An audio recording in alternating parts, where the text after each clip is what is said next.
Do you want to know what signs to look for to catch Malawi bloat early and before it becomes destructive? Stay tuned.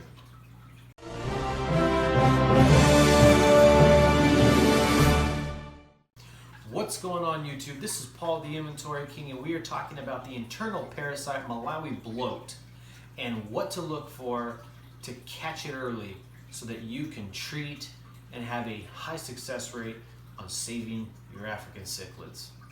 Malawi bloat, as we know, is a disease that can affect our African cichlids. It could be a deadly disease that needs the proper attention. One thing that I do is I watch my fish for signs of bloat. One thing when feeding our African cichlids, if they are going for that food, I'm confident poor water quality, overfeeding, and stress can lead to internal parasites, Malawi bloat being one of them. I'm going to feed these fish so you can see how all the fish are going for the food. Now, when I'm going to be feeding my African cichlids, when I got the food in the spoon next to the tank, and if there's one or two that are not going insane, like you're going to see in a minute, that makes me watch those specific fish. African cichlids should be going crazy for food, in my opinion. So let's have a look here. As you can see, they're all starting to come up here because they know it is feeding time.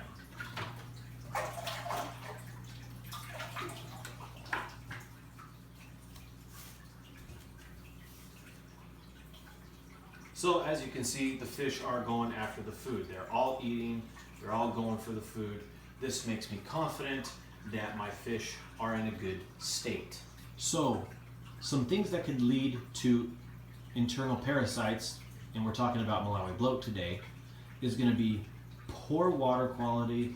If you're not doing your water changes and your levels are not accurate, poor water quality can lead to Malawi bloat and many other sicknesses. Water quality has got to be number one. Number two is going to be overfeeding when it comes to bloat. If you feed too much, then between the poor water quality, overfeeding, and stress of an African cichlid tank, this can lead to bloat. So make sure that you feed little amounts of food at a time to know how much food you need to be feeding your African cichlids so you're not overfeeding. Make sure your water changes are on schedule and your water quality is pristine. And when you see stress happening in an aquarium, bullying going on, keep a close eye on that. These are some things that I feel are important when it comes to keeping your aquarium safe from internal parasite Malawi bloat. Some things to look for is loss of appetite. When you're putting food into the aquarium and a fish is not going after that food, or does but spits it right out, that is a sign of something going on internally. With bloat, obviously a bloated gut. When you notice that your fish has a bloated abdomen, a bloated gut, this is a sign of something bad happening. Rapid breathing. You're watching your fish and you see a fish hanging out in the corner, being by himself or herself, and they're breathing rapidly and again being off by themselves. This is a sign of something possibly happening within the fish. And with bloat, detritus, white stringy detritus is a sign. Keep an eye out for loss of appetite, bloated gut, rapid breathing, and white detritus. These are things that are going to help you catch bloat, the internal parasite, early. One thing to keep in mind is when the fish is not eating, make sure that it isn't a female who bred and is holding a mouthful of eggs. So just because the fish isn't eating doesn't mean that it could be bloat. There's a good chance, but again, check and see if it's a female that's holding eggs. Very important to check that.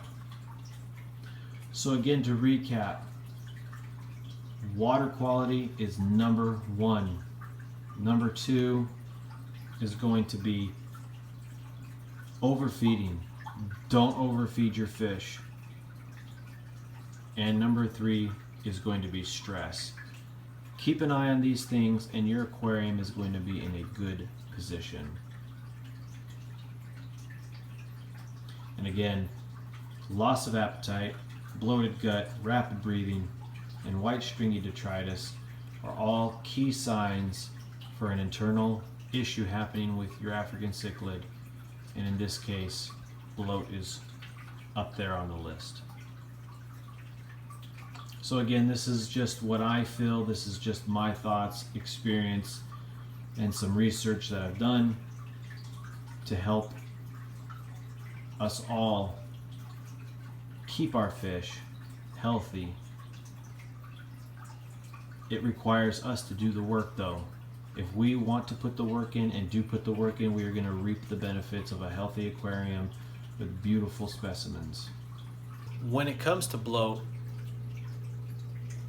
the fish aren't eating, and when they're not eating, you're not going to be able to give them a soaked food in like Metro that they're going to be able to get that medicine into their gut to start combating the internal parasite.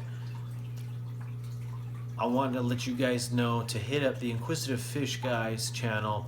He has a video, a sweet video, showing how to treat internal parasites and what you can do to treat a fish that is not eating to where it can start recovering from this internal parasite. So make sure you guys head over to IFG's channel and click on his video and you will see exactly what I'm talking about. Thanks for watching, everybody. I appreciate your support. Please comment down below, please like, please subscribe, and stay tagged.